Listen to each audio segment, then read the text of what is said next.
partners in Revive and Reset.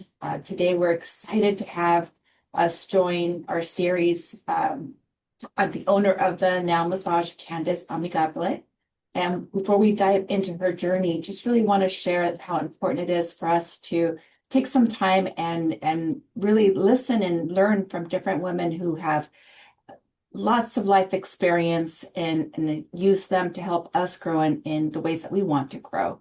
So, as I mentioned, today I have Candice Amigable, owner of the Now Massage, and we're diving into her journey. We're taking a good look at what it took to get to where she's at today and who she was that brought her along the way. So let's go ahead and get started. Uh, Candice, welcome. Thank you Hi. for being here today. Thank you for having me. Yeah. So as you know, we get started with your journey. Can you please take us back to how it started, who you were before this chapter of your life as the owner, franchise owner of the Now Massage?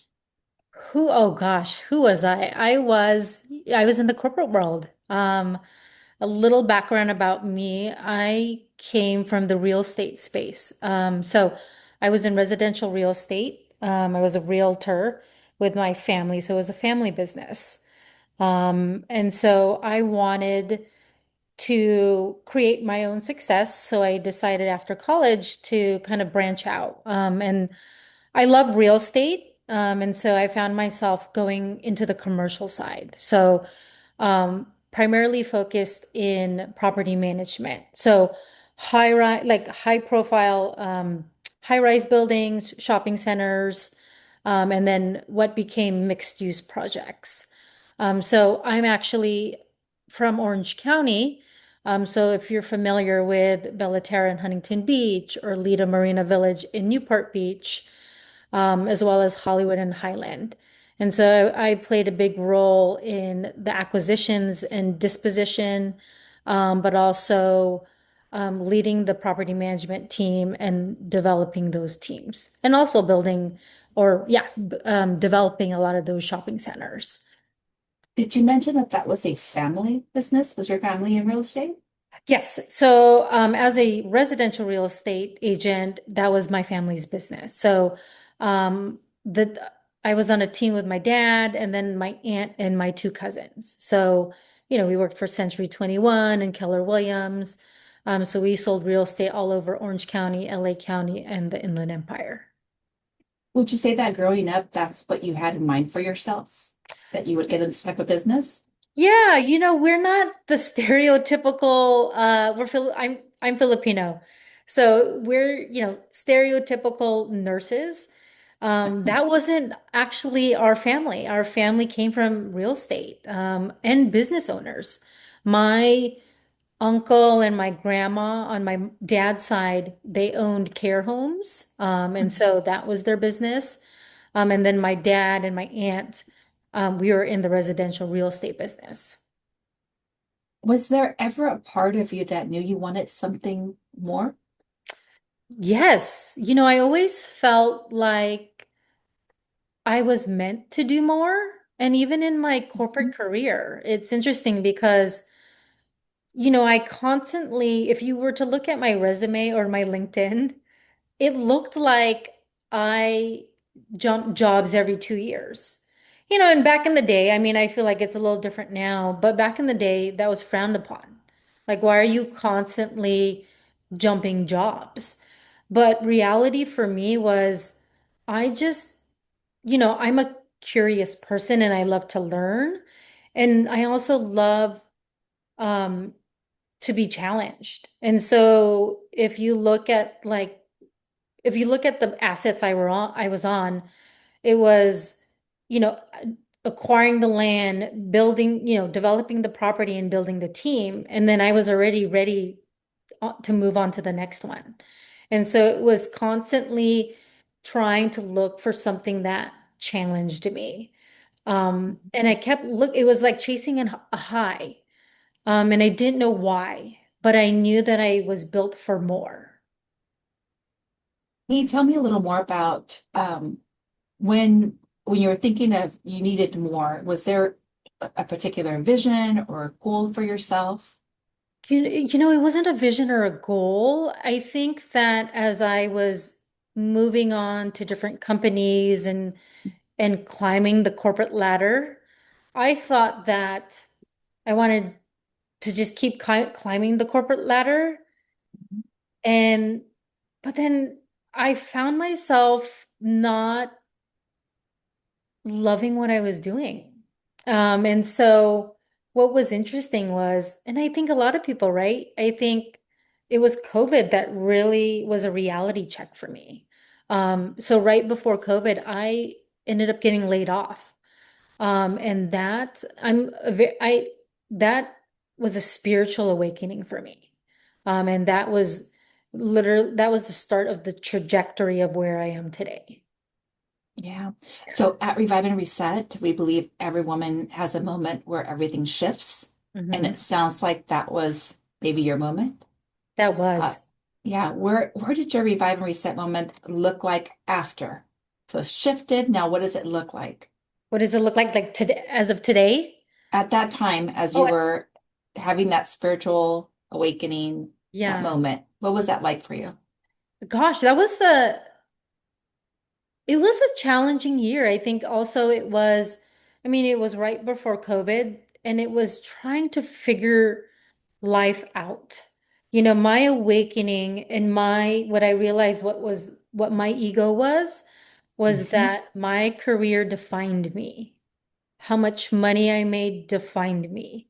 And so it was learning to work to that, that is not your worth. And so that really has been years of working through my ego. Yeah. And so especially through those first years and in COVID, because when you're at home and not out, and I wasn't working, I didn't work for 14 months. So Hmm. it was a lot of inner healing and self-development and self-reflection. The ego, letting go of the ego, that's pretty hard to do. Well, Hmm. one, to acknowledge that that's what's getting in the way. And Yes. then two, in working towards letting it go. Who did you see you become or evolve into after releasing that I have to achieve and make a lot of money and have all these accomplishments to feel good or be my best self? I mean, that really then opened my eyes to, as someone that was constantly working and constant and never present, I learned that I needed to be more present in life. I really, I don't regret my career. I mean, I've had great opportunities and I worked with wonderful people. Um, but it was a learning moment for me. I felt really wasn't present as a friend, as a family Mm. member.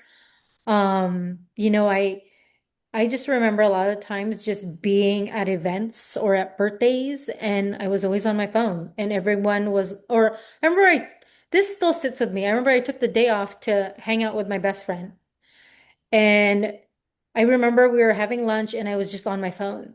And she goes, "Why did you even take the day off if you're going to be working?" And that really, I mean, that was probably, I don't know, 10 years ago, and that really sits with me because I was like, yeah, like for someone like my friend who never says anything to have mentioned that and the realization of never being present was then something I really hyper focused on and was like, okay, what what I need to focus on is being more present, but also finding purpose in my life. Because once you go through that ego death, it's like, okay, then what is my purpose? Because my purpose was my career, but that doesn't make me happy anymore. And so that journey began. So I want to kind of ask you a question because you kind of mentioned on how you used to see your worth as how much money you made and all stuff. How Mhm. did family culture kind of influence that thought? Well, I mean, right? I come from a Filipino family. And so it's always like, and my parents, what I love about them was, I mean, they gave me a lot of leniency, especially growing up, and and what they focused on was like, as long as you do well in school, you don't have a curfew, you don't, you get a cell phone, you get a car.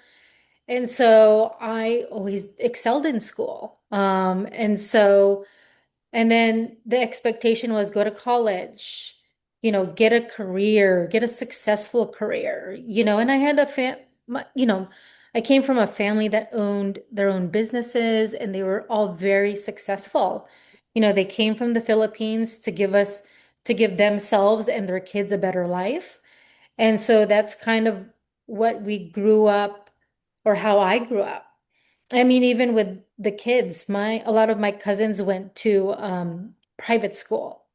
And I remember I had a cousin that was highly intelligent, and we would get compared to her. They're like, "Oh my gosh, look at Anne and her 5.0 GPA, and went to UCI and graduated, you know, cum laude."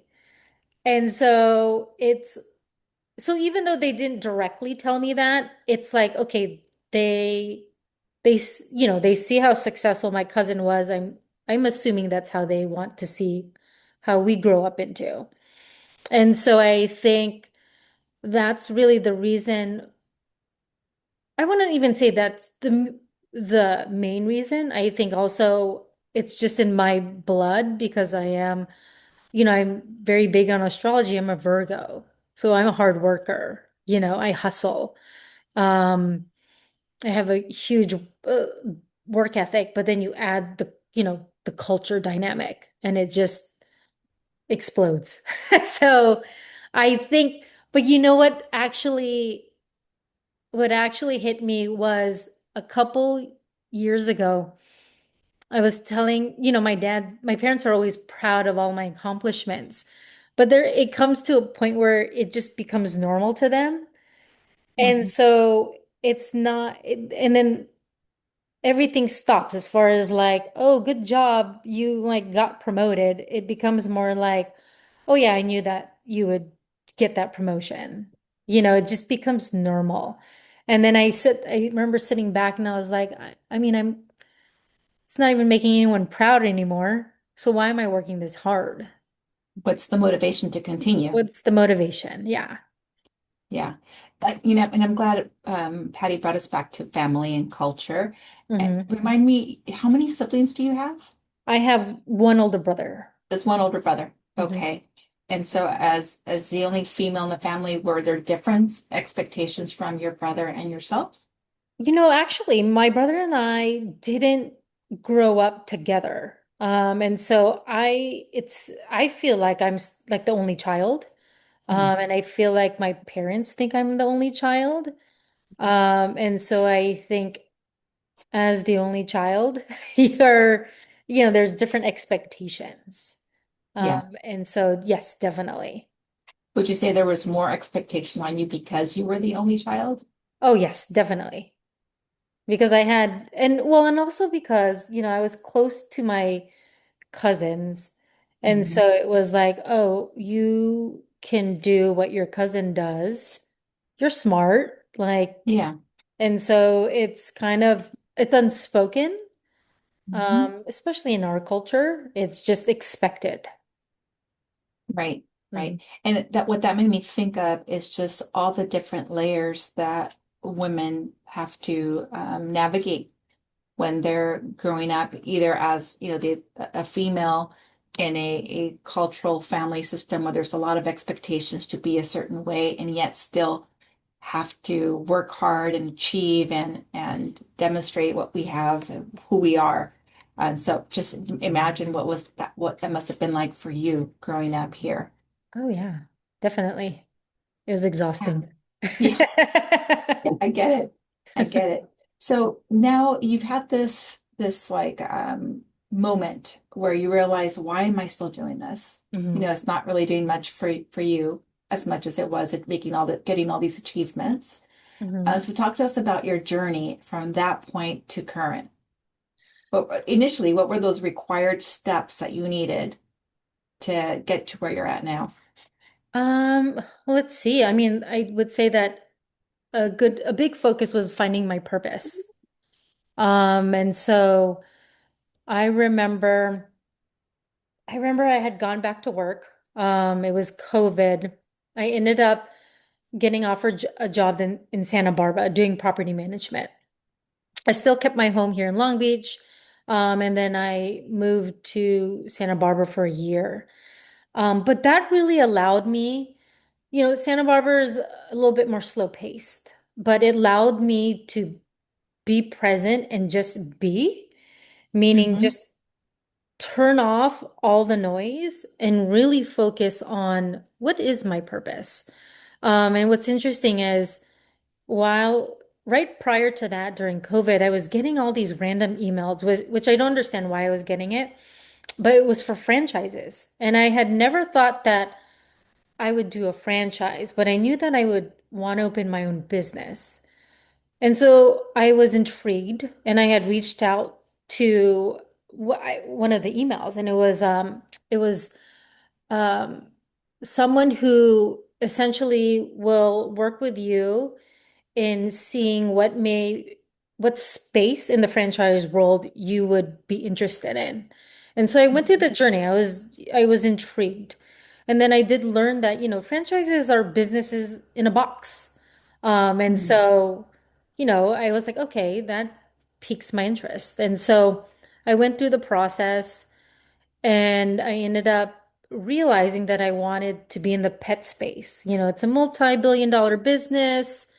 Um, I love pets. I'm someone that doesn't have kids. And at that point, it was shifting that way, right? We're seeing more people having either not having kids or having kids later on in life. But everyone had pets. And so when I was in Santa Barbara, I went through that journey. And was like, okay, I'm going to open a business. I think this is my purpose. Um, and so I went through that journey, and then I ended up coming back home a year later to Long Beach. I got another job in LA, closer to home. And I kind of just went through that process. It really was also a healing journey, because when you go through an ego death, it doesn't die right away. It's a No. process. And reality is, and I'm even learning it till now, till this very day, today. Um, it's been years of that ego death, but what I even learned just recently, because I've just been traveling and really finding my inner peace, was at the end of the day, I was still also holding on to the perfectionism and the control that kept me safe. Mm-hmm. Mm-hmm. And so that was also part of the journey when fast forward, I ended up coming back home and I was looking to get a massage and randomly, because social media reads your mind. Um, and It's so always listening to you. it's also, I was like, this is weird. And the now popped up and I said, that's weird. Like I was looking for a massage and I clicked on it and I was like, that's also weird that there was an available appointment. Just because I Mm-hmm. always feel like it's hard to get a massage appointment. I Mm-hmm. ended up booking, I think, the next day. Come to find out, the reason they had availability was they just opened that week for friends and family. And as soon as I walked in, I fell in love because one of their main brand truths is to live in the now. And that had been my journey, was finding my purpose and being present. And so that's how my journey started with the now.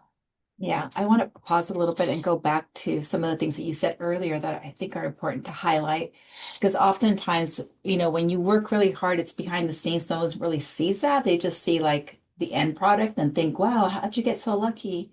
You Yeah. know, and the reality is what you said is you started actually researching Mhm. franchises and how to get involved and looking into it. It sounds like you started looking at, what would be the the benefits of getting into the pet space and other ideas. So it wasn't just a random, I'm going to buy a franchise. It was really thought out and researched, spending time to, or taking the time to do that before actually investing in something so big. But Mhm. the other piece that I love how you called it an ego death. And the thing is, it's like I don't think it ever dies. No. I think it's like you're just checking it, Hmm. and Yes. that's the truth, that you could be a well-regulated, Zen person, Hmm. and then you get us on a not so good day, and then that thing that's familiar keeps popping up. And that's why you shared. I like that you talked about, it's a process. It is. And it's funny you brought that up. I dealt with that yesterday. I've been traveling the last 3 months and I came back. My most recent was from the Philippines, and I really came back with a lot of inner peace. And so the last Mhm. 2 months, I've been so love and light. And what's interesting is something had occurred 2 weeks ago. And it was interesting how I reacted. It was how my old self would react. As a Virgo, we can cut people off pretty quickly. We are very loyal, but the thing is we can also cut you off very easily. And so I just remember that that's how I reacted. But then I felt bad because I don't ever feel bad. Usually, like I'll cut you off and I move on with my life. And at this, when this occurred, I felt bad. And I remember just talking to my cousin, who's like my best friend, but has helped me through this journey. And I was like, why did I do that? And she goes, that's your old ego. And but then I was like, but why do I feel bad? Because and she's like, that's the new version of you. And so you just have to learn, right, to check yourself and how to deal with that ego when it comes peeking back in. And that literally was yesterday. And I was like, Yeah. it never dies. And I was like, I remember telling her, I And go, oh, it never dies. yeah, no, and it can't, because it's part of who we are. Yeah. It's just, and again, you said that it made me smile. You said, looking at it from love and light. And recently I had a colleague share that with me as well, says, sometimes when you take things too personal, you have to step back and look at it from a lens of love. And I was like, Aw. that's silly. And then, but the moment I started looking at things through that lens of love, your perspective shifts. Yes. And that's what you're describing as your growth, Mm-hmm. from allowing that ego to take over to feeling that initial ugh, and then also recognizing that maybe I could do things differently. Mm-hmm. Yeah. Because I feel like my old self would have never noticed that. I would have, Hmm. just okay, and then moved on with my life. And so yeah, I mean, All right. we're all So ever evolving. yeah, for sure. Going back to the journey towards the franchise, the now, when did you get that sense of I'm really doing this? Oh gosh. Let's see. I walked into the now and I was like, this resonates with me. Um, and so I was like, huh, let me look into them. So I remember going, I mean, and I'm a visual person. I actually remember, I can see it in my mind right now. I remember just going home and logging on. I went to the Now Massage and I was like, oh, they franchise. And I was like, and mind you, up until then, I had done several discovery days in the pet space. So I had traveled to Michigan. I had, um, I actually was almost moving forward with, a pet opportunity, um, simultaneously with the Now. And so I ended up reaching out to the Now. I started chatting with them. And then I think that was in November. That was, yeah, because it was during Thanksgiving. And then very quickly we scheduled a development day. It was helpful because their corporate office is in LA. Scheduled a development day. And I said, this is my franchise because it was more than a business. Mm. Their brand truths resonate with me, live in the now. Um, but also I loved the co-founder and the people behind it. Um, because it's so much more than a brand for them. It's something that we all live by. And that's what I really appreciated with the now. What was the most challenging part of being a business owner? Oh gosh, the most challenging part, it's self-development on crack. Um, it uncovers all the most uncomfortable things. Um, it's so interesting with my corporate world, I was the head of property management. So I built teams. I built SOPs. I ran a department for very large companies. Mhm. And I ran it like it was my own business. So you would think that for me, opening my own business would be simple. But when it's your own business and, and it's your livelihood, it's interesting how I saw myself shift. Because in my corporate career, I'm what people say an easy boss. I'm very particular, but I give you, as long as you do your job, I give you all the autonomy in the world. And it's so interesting that when I opened my own business, I became very controlling. And that's not even my personality. I'm controlled, but I'm not controlling. And Mhm. so it was interesting to see the person I became, and I was very self-aware. And it was very uncomfortable. I hired a general manager, and I'm usually Mhm. like, do your job, do what you need to do. But I became very controlled, and even how she was doing her job. And it was, again, I think I did that because it's what kept me safe. Mhm. Yeah. Well, as you said, it's your livelihood. My livelihood, yeah. Right. And so you've been the franchise owner for a little over, was it about a year? Yeah, so I opened my location July 1st. Right, right. So we're getting to that year mark. Yes. Has there been any shifts from that? Because I totally get running a business and it's your livelihood, so you need to be fully involved. And then there's that part of you that doesn't it you don't like to be controlling. Uh-huh. Have you found a balance? Yeah, I'm a big believer because I'm very spiritual. I'm a big, and they always say that, right? Because I operate in so much in the masculine space, and that I needed to shift to operate more in the feminine space. And, if you just let go, you'll see more abundance. And I had to do that for myself. And so it was probably late last year. So I mean, I'd been open maybe July, August, September. And by Hmm. October, I was like, I just need to let go. But I also needed to do it because of my health wasn't, my mental health and my physical health wasn't good at the time. I was trying to figure that out. I was going, and then I found out in November, December, I had been diagnosed with Hashimoto's. And Hmm. and the realization of the stress from my career and the stress that I'm putting on myself because of my business, I needed to take a step back. But I also looked at it as the universe was like, all right, Candice, you can either do it yourself or we're going to force you.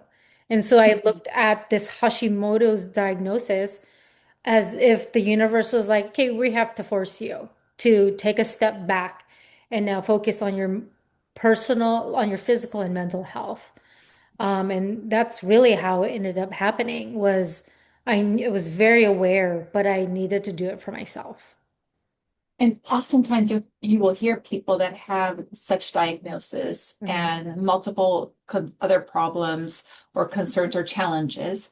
and still they don't give up because they have to do it themselves. Hmm. So my assumption is that you must have some sort of level of support for yourself, um, or maybe something different that allowed you to decide that your health, your mental health, physical health was needing attention, and you would step back even if it was something that really impacted your livelihood. What was that for you?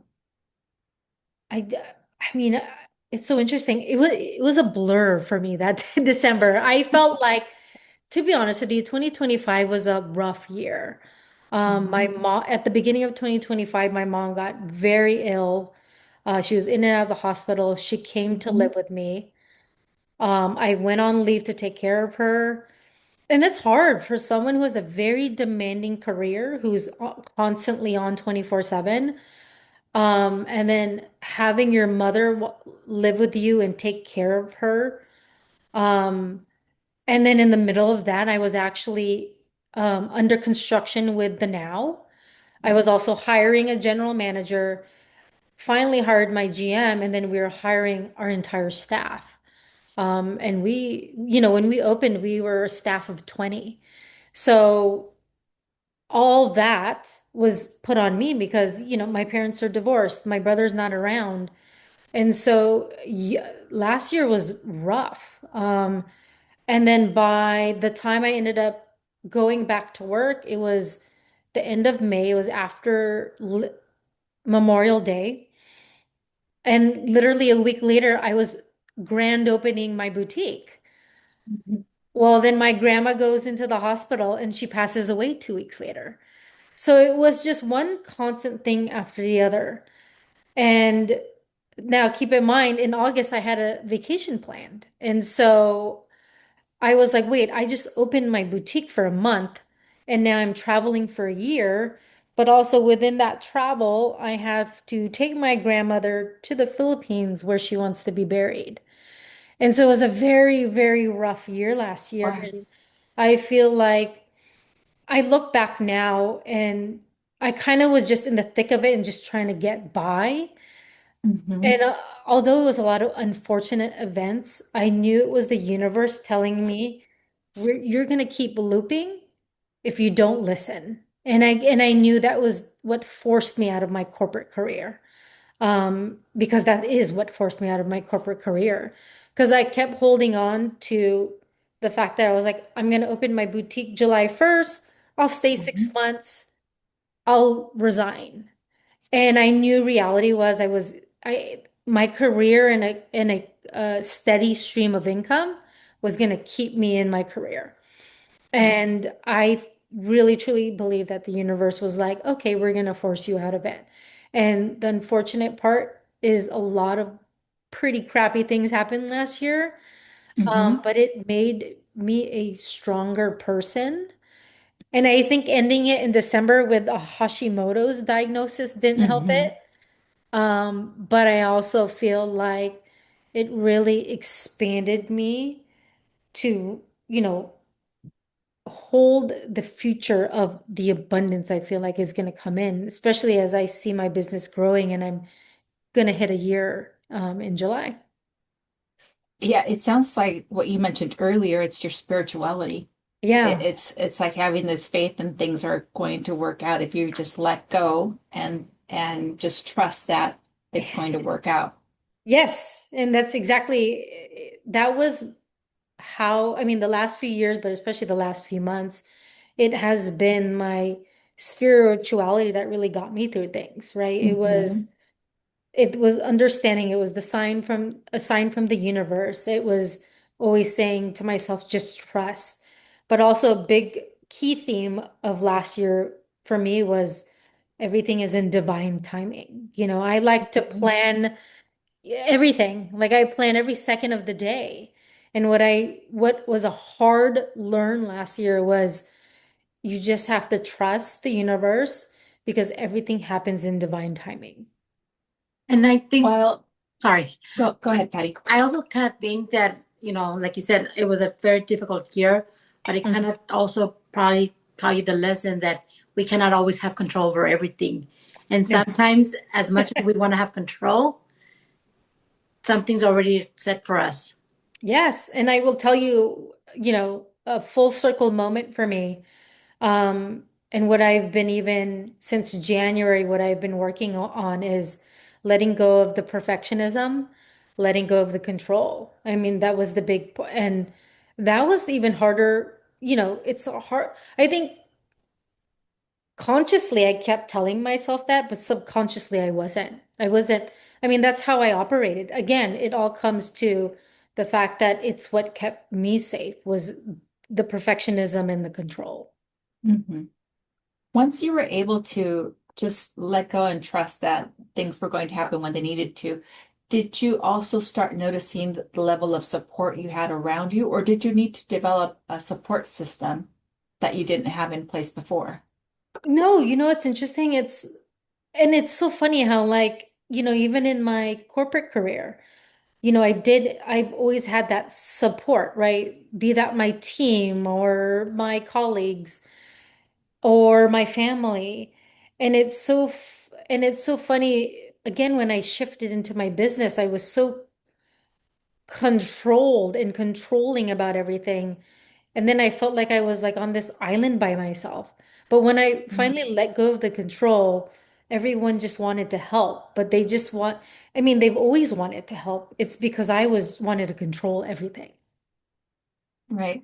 So almost like they were always there, but Yeah, you weren't able to see that until you let go. Then all of a sudden, it's like they're everywhere. exactly. And I was like, what have I been doing to myself this entire time? Building character. Building character. And that's what a business owner, that's what being an entrepreneur does for you. I used to have a colleague that would tell me that every time I had a challenge with a new client, he would say, Raquel, it's character building. I'm like, I'm tired of building my character. Can I get some support? Yeah. Something people don't see behind the scenes of a business owner. What they don't see behind the scenes of being a business owner. I mean, they don't see you know, the middle of the night waking up with anxiety because you're like, oh my gosh, am I going to be able to, you know, pay my team, you know, this week? Or especially like in the economy that's happening right now. Like, what I had someone yesterday, I was walking my dog in the neighborhood and she was like, "Oh, how's the now?" And I said, "It's doing great." Like every month we hit a milestone and it's really great to see our business growing. And I remember she said, "Even in this economy?" And I was like, "Yeah, because reality is like we are so much more focused on our health and wellness, and I Mhm. am in my health and we are a health and wellness space. And it's so much more about that mind body soul connection. And I think that's maybe also the difference between the Now and other massage boutiques is we are experiential, but we really want you guys to come in, not just for your massage, but come in and be present and give yourself that 1 hour or 90 minutes out of your 24-hour day and give it back to yourself. And so, yes, there's a lot of, late, nights I wake up in the middle of the night with anxiety, or like when I have a team that is constantly calling out, or we're creating, there's always issues internally. And then I look back about, and just what I said, and then I look back about, what our key, business is really just helping everyone just have that presence. And again, Mhm. and giving it to yourself for that 60 minutes or 90 minutes of your day. Yeah. And we were talking about that even before this call, Hmm. about how some people would say, yeah, I self-care. I do this and I do that. I do this, I do that. And it's like a checklist of self-care activities, but you're not actually in the now and Yeah. in really focusing in on what that activity is doing for you to reduce your stress or your anxiety. Hmm. Um, and so that's having that in that full embodiment practice of like slowing down to also feel how this self-care activity is impacting my body is really crucial. Having Mhm. that regular practice is important. And there is something special about the now massage studios. My husband loves it. He like he plans his day around that. It usually goes in the morning, then goes and gets his tea afterwards, and he comes in just he loves your studio. I just he Thank you. yeah, so really grateful for that. Um, all right, as we're getting close to wrapping things up, I really want you, there are a couple more questions I'm just wanting to ask your advice. What would you say to women watching? What would you say to a woman who feels stuck right now? Mhm. If you feel stuck, really, I mean, just I'm someone that's very intuitive, and I always tell people go with your intuition, go with your gut. If something is calling you or telling you, listen, because eventually it will scream at you. And I think we also, and the unfortunate part too is we all live in fear. And I feel like fear is the reason why we don't live our life and we don't follow our dreams.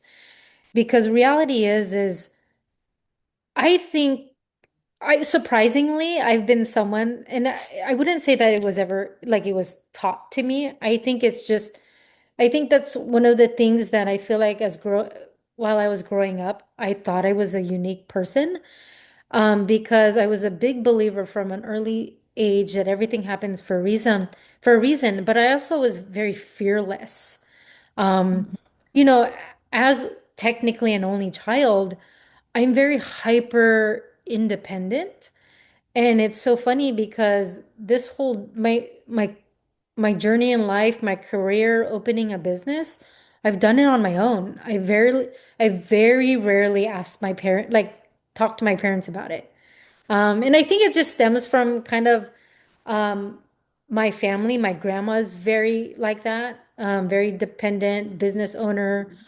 My parents are the same way. And I think that's just ingrained in me. Um, but yeah, I think I just have that fearless mindset, and not everyone is like that, but I'm a big believer like you have to take that leap of faith because you only live one life. Live your best life. And I Mhm. think you touch really on that yes, fear is often the thing that blocks us, that kind of has us sometimes hostage our entire life. And Yes. being able to kind of let go of that fear, as scary as it might be, once you kind of take that jump, and take that risk, you realize like, oh, it wasn't that bad. No, it wasn't. I mean, this entire like journey of my franchise, I'll tell you, I took a huge leap of faith, but it's funny because all I had to do was trust, and every single time the universe showed up for me. Um, everything, and it's so crazy because I look back and I'm very detail oriented. I'm very about numbers, and it's so funny because what really finalized the now for me wasn't the numbers. It was my intuition telling me that this is the business for you.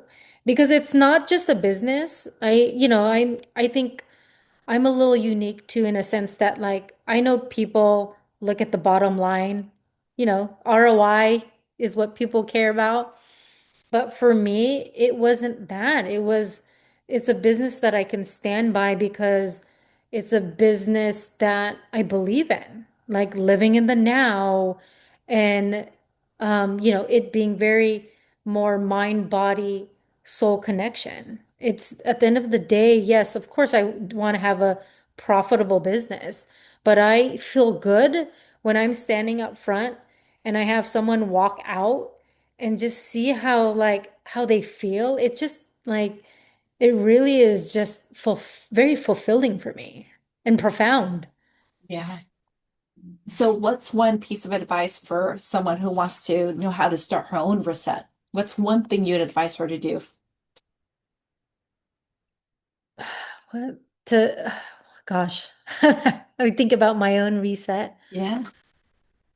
I think, like I said, really listen to your intuition. Listen to that because it's screaming at you that it's time to to up level in life. But like find your happiness because I think reality is we sit in our careers that keep us s safe. And a lot of the times people don't even love their job, to be Yeah. honest with you. And I Um, think that's part of the intuition piece that yeah. you reference is that many times we learn to override the way our body, the Mhm. intuition is saying, because here we have to go to work, we have to perform, we have to do this, we need to make money, we need to make smart choices. And Mhm. that's like an automatic narrative we have. And part of like really trusting your intuition is slowing down to recognize, I don't want to do this anymore, Mhm. or I want to do something different. And Yeah. I think that's what you were able to do, maybe, as you said, by force, because everything was coming at you at one time that you're finally like, enough. I Yes. need to do something different. Yeah, Yeah, here's my so I'm waving my white flag. I hear you. yes. And I think Yeah. that's what it is because I feel like the universe either throws you lessons and you learn from them and you move forward with them, or you're going to constantly loop in your life. And I think that's where you find people. I mean, I have a friend like that where she just felt like she was looping and she was constantly in this dark cloud.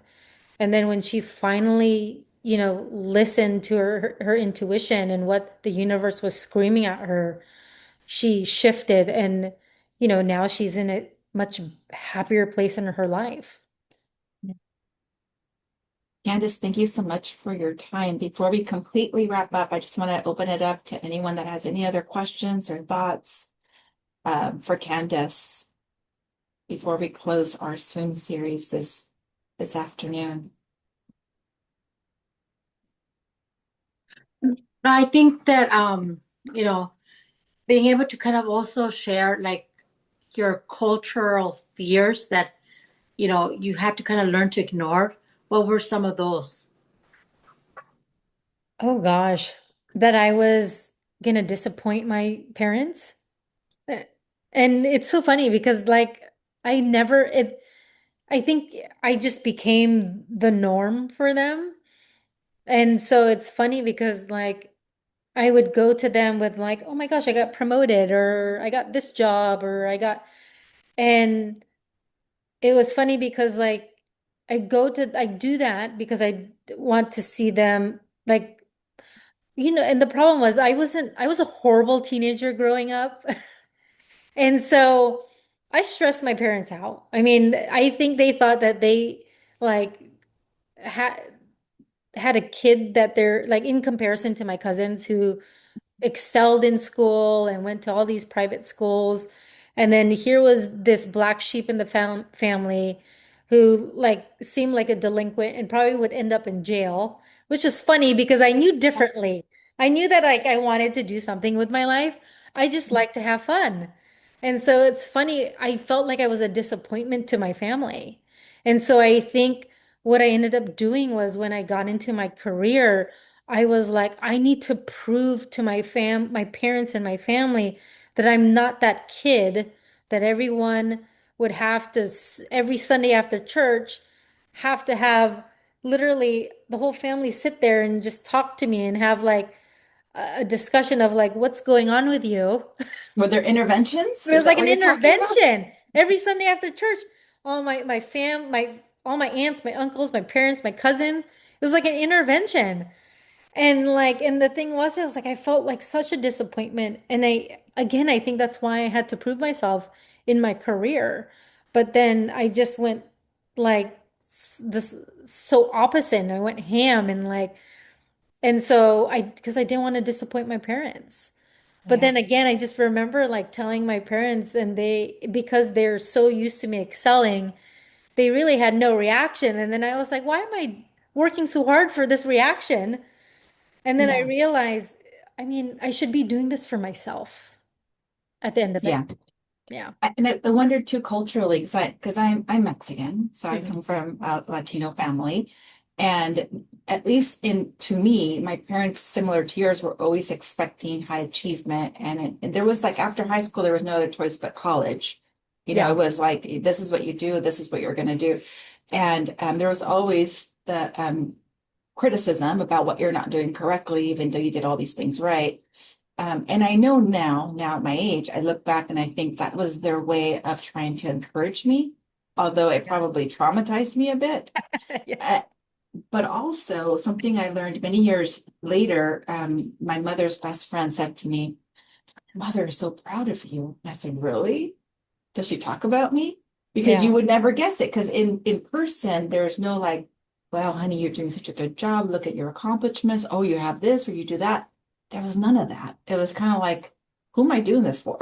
Yeah, exactly. There's no recognition.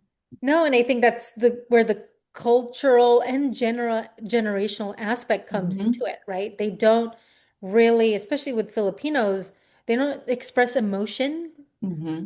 very well. Right. Which I have even learned so much more now with my mom and what she went through last year.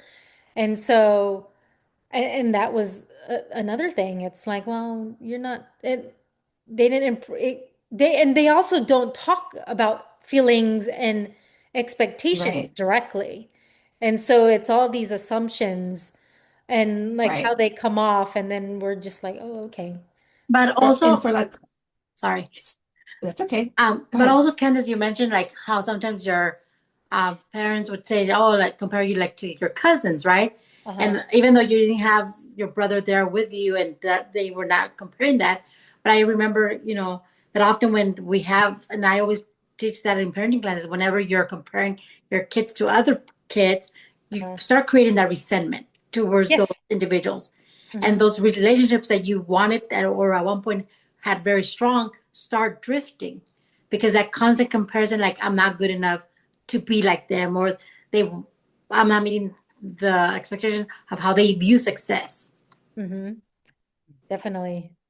Yeah. What I was going to share is that with Latinos, we are very expressive. But I think the challenge that I faced is, at least with my mother, from her point of view, women, you can't be boasting and showing Mm. off, Uh-huh. right? So it's unlike men. Men, it was you could boast all you want. So Yeah. there's all these dynamics. I'm glad that Patty keeps bringing us back to that. Culturally, there's all these different dynamics that we face and we have to navigate. And all your Yeah. childhood trauma. And then you have the trauma. And then you have the trauma. Yeah. Candice, thank you so much for your time. This is really meaningful for us as we're really trying to bring, uh, really elevate women that are out there doing what you're doing and then helping other women also by, encouraging them, um, supporting their growth through these conversations. So I thank you again for being part of our professional Zoom series, and we're going to continue to work together, I know, Yes. because we like to keep like-minded women together, to support each other and lifting other women. Thank you again for your time. Thank you. Thank you guys for having me. All right, goodbye. Bye.